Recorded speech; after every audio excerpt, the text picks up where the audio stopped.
Richard Ramirez, mais conhecido como Perseguidor da Noite ou Night Stalker, teve uma carreira criminal breve, mas marcante. Ao longo de pouco mais de um ano, ele tirou a vida de 13 pessoas e tentou matar outras 5, além de cometer diversos roubos e estupros.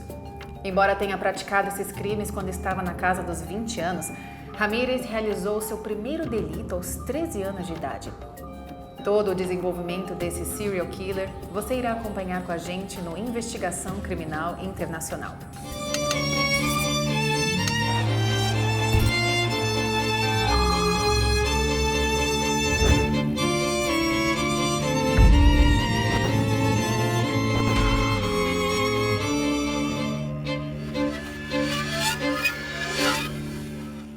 Richard Ramirez nasceu em El Paso, no Texas, Estados Unidos. Os pais dele eram imigrantes mexicanos e tiveram 5 filhos, sendo Richard o caçula. Quando tinha 2 anos, Ramirez sofreu um grave acidente doméstico em que um armário caiu sobre sua cabeça, fazendo com que ele levasse 30 pontos. Aos 5 anos, na escola, um balanço acertou também a cabeça dele, deixando-o inconsciente, e passou a ter convulsões após isso. Com 6 anos, Richard foi diagnosticado com epilepsia. É interessante notar que outros assassinos famosos chegaram a falar sobre pancadas que sofreram na cabeça quando crianças. Não que isso justifique os atos cometidos por eles, mas pode ter influenciado o que eles viriam a se tornar. O pai de Ramirez era um policial aposentado que tinha crises de raiva, as quais descontava nos filhos e na esposa. Como forma de se livrar das frequentes agressões do pai, Richard passou grande parte da infância com o primo mais velho, Miguel Ramirez. Essa companhia, porém, em vez de ajudar o garoto, traria mais problemas para a vida dele. Miguel, que participou do exército durante a Guerra do Vietnã, havia torturado e estuprado muitas mulheres durante o conflito e costumava mostrar fotos de suas vítimas para Richard. Isso, evidentemente, teve impactos na vida do garoto, que passou a normalizar a tortura contra mulheres e foi se tornando uma pessoa sombria e fria. Durante uma discussão, Miguel atirou em sua esposa na frente do garoto, sendo preso e encaminhado a um hospital psiquiátrico. Com isso, Richard, sem ter o abrigo do primo mais velho, passou a morar com uma de suas irmãs e o marido dela. Porém, mais uma vez, isso trouxe impactos negativos. O cunhado do garoto costumava levá-lo para andar pela cidade, e os dois ficavam espionando mulheres dentro de suas casas, o que Ramirez também passou a pensar ser algo normal. Durante a adolescência, Richard começou a usar drogas como maconha e LSD. Para sustentar o vício, passou a roubar, sendo preso 2 vezes, tanto por posse quanto por roubo. Quando conseguiu um emprego em um hotel, não interrompeu as atividades criminosas. Ele esperava os hóspedes saírem dos quartos e utilizava a sua chave para entrar e furtar joias e outros itens de valor que encontrasse. Em uma de suas invasões, Richard se deparou com uma hóspede que estava sozinha. Ele tentou estuprar a mulher, porém o marido dela retornou e conseguiu impedir o ato. Ramirez foi demitido e processado pelo crime. O processo não teve continuidade, visto que o casal não era da cidade e teria que viajar para prestar depoimentos, optando por esquecer a história. Em junho de 1984, Jeanne Vincan, de 79 anos, tornou-se a primeira vítima fatal de Richard, sendo assassinada a facadas. Após a autópsia, foi revelado que ela recebeu golpes tão profundos na garganta que quase foi decapitada. A investigação chegou a encontrar uma impressão digital ligada ao crime, mas não conseguiu conectá-la ao assassino. Em março de 1985, Maria Hernandes, de 22 anos, foi abordada enquanto estacionava o seu veículo na garagem do condomínio, que partilhava com uma colega de quarto, a Daily, de 34 anos. Ramirez abordou Maria com uma arma e a jovem, assustada com a presença do rapaz, levantou os braços, ouvindo um disparo da arma em seguida. Por sorte, enquanto a jovem ergueu os braços, a bala que iria em direção ao seu rosto atingiu a mão em que ela segurava as chaves do automóvel. Maria então caiu e fingiu de morta. Ramirez, acreditando tê-la matado, entrou no condomínio e atirou na cabeça de Daily. Ao ver que o assassino havia deixado o local, Maria adentrou a residência e encontrou a colega morta, acionando a polícia. Durante as investigações, Maria conseguiu fornecer um retrato falado de Ramírez, o descrevendo como alto, trajado todo de preto e usando um boné de beisebol. Além disso, a autópsia de Dale conseguiu recuperar a bala que a havia matado. No mesmo dia do ataque às colegas de quarto, ao tentar roubar um carro, Richard disparou contra a motorista, Tessie Liang-Yu, que faleceu. As balas encontradas no carro eram do mesmo calibre que a encontrada na vítima anterior.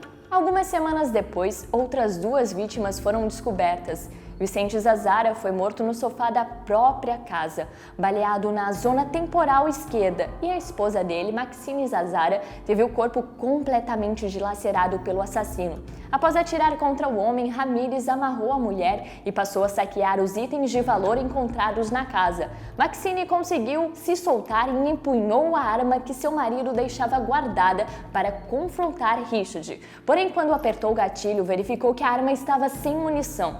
Enfurecido, Ramírez atirou contra a cabeça de Maxine.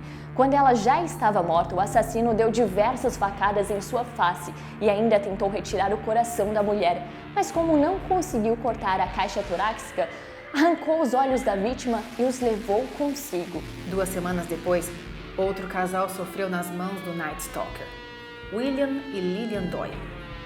O crime foi semelhante aos outros executados pelo serial killer.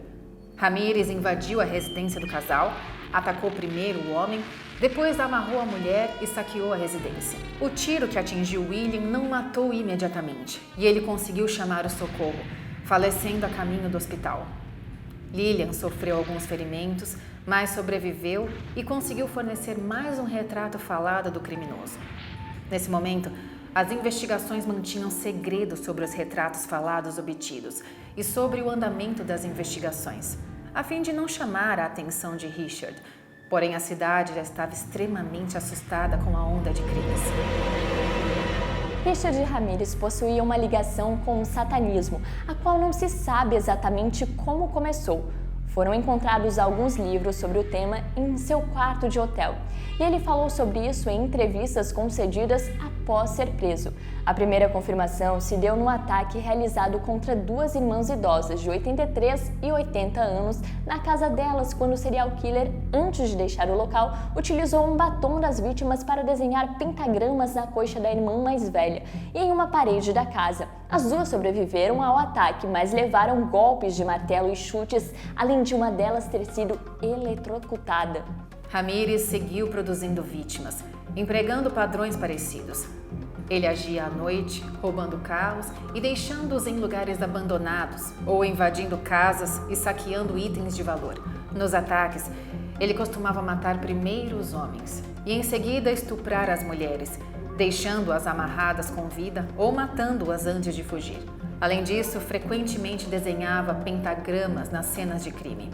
Eventualmente, a polícia contrariou o sigilo dos investigadores e divulgou nos noticiários as descrições das vítimas, os retratos falados e as formas que o perseguidor da noite atacava, pedindo para as pessoas ficarem atentas e reforçarem as trancas de suas casas. Os investigadores eram contra a divulgação dessas informações, porque Richard poderia ver o noticiário e mudar de visual ou mudar os locais de ataque, despistando as investigações. Após a divulgação nos noticiários, um jovem rapaz que estava na garagem de sua casa percebeu uma movimentação estranha de um carro que passava repetidas vezes em frente ao local.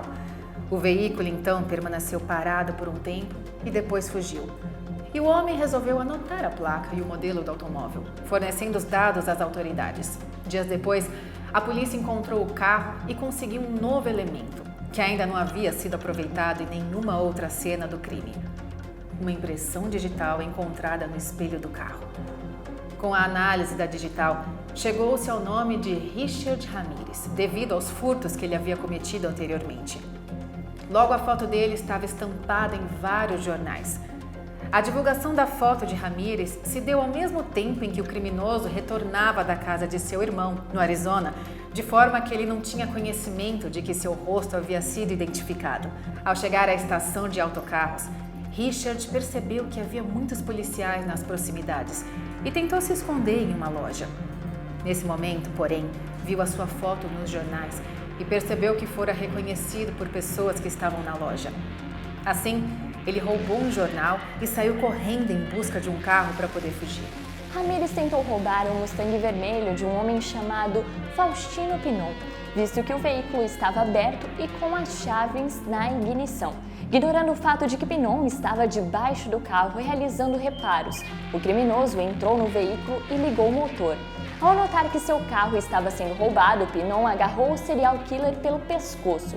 Apesar das advertências de Ramírez de que estava armado, após uma tentativa fracassada de fuga, o carro colidiu contra uma cerca e depois contra uma garagem. Com isso, Pinon conseguiu tirar o homem do carro e jogá-lo ao chão.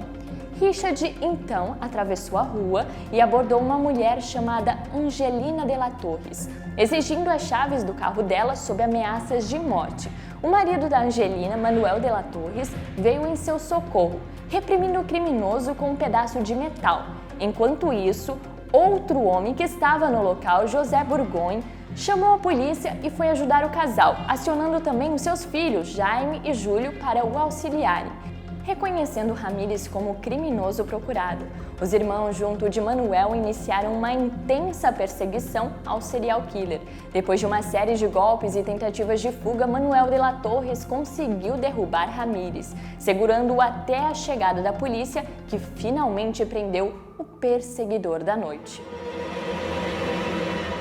Enquanto o assassino estava preso, aguardando o julgamento, a polícia reuniu diversas provas dos crimes, além do testemunho de sobreviventes que confirmavam que Richard era o responsável pelos ataques.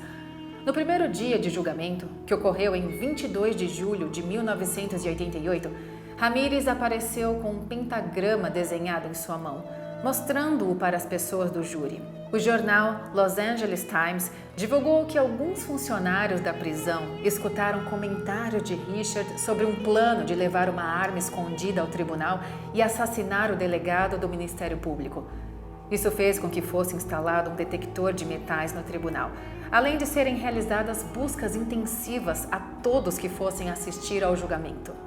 Em 14 de agosto, o julgamento foi interrompido devido ao fato de que Phyllis, que fazia parte dos jurados do caso, não compareceu à audiência. No mesmo dia, o corpo dela foi encontrado baleado em seu apartamento, o que deixou todos aterrorizados, questionando se Ramírez estaria envolvido. Porém, foi descoberto que o assassino de Phyllis era, na verdade, o seu então namorado, o qual logo depois cometeu suicídio em um hotel próximo à residência da mulher. O julgamento do perseguidor da noite se estendeu por um longo tempo, sendo considerado um dos mais longos e difíceis da história norte-americana. Foram entrevistados mais de 1.600 possíveis jurados e mais de uma centena de pessoas testemunharam sobre o caso, contribuindo para a condenação do serial killer. O processo encerrou-se em 20 de setembro de 1989, com Richard Ramírez declarado culpado de 13 acusações de homicídio, 5 tentativas de homicídio, 11 acusações de assédio sexual e 14 acusações de roubo. No dia 7 de novembro do mesmo ano, ele foi sentenciado à pena de morte na Câmara de Gás pelo estado da Califórnia. Durante o julgamento, a figura de Ramírez despertou o apreço de algumas pessoas que passaram a demonstrar simpatia pelo criminoso. Relata-se, inclusive, que uma das juradas que atuou no processo teria se apaixonado pelo serial killer, chegando até a preparar cupcakes para levar para o réu. Enquanto aguardava a sentença de morte, Richard passou a receber muitas cartas de apoiadores na prisão. Entre as mensagens, uma chamou a atenção dele, enviada por Doreen Lioy, uma editora freelancer. A mulher enviou 75 cartas correspondidas ao serial killer, até que os dois firmaram um relacionamento. No início da década de 1990, Doreen obteve autorização para visitá-lo na prisão. Com a aproximação dos dois, eles se casaram em 1996 em uma cerimônia realizada dentro da penitenciária de San Quentin, na Califórnia. Após a união, a esposa passou a ser uma das principais defensoras do marido em público. Ela apareceu em diversos programas de televisão, falando que Ramírez tinha um lado vulnerável que merecia atenção. A mulher também participou de diversos documentários sobre crimes, comentando sobre os atos do marido, além de escrever a biografia best-seller intitulada Richard Ramírez, The Night Stalker. Em decorrência de apelações, o processo de execução do serial killer foi retardado. Richard, porém, desenvolveu um câncer que o levou à morte em 2013, aos 53 anos. Após a morte do condenado, Doreen, que até então era uma porta-voz do marido, não apareceu para reclamar o corpo. E segundo o informante da penitenciária, havia pelo menos 3 anos que ela não o visitava. O caso do perseguidor da noite é um dos mais assustadores que já aconteceram nos Estados Unidos, devido à quantidade de vítimas e à crueldade empregada pelo serial killer. Richard Ramirez, que se autodenominava uma pessoa má, causou muito mal a inúmeras famílias. Esse foi mais um triste e famoso caso. Nos vemos no próximo Investigação Criminal Internacional.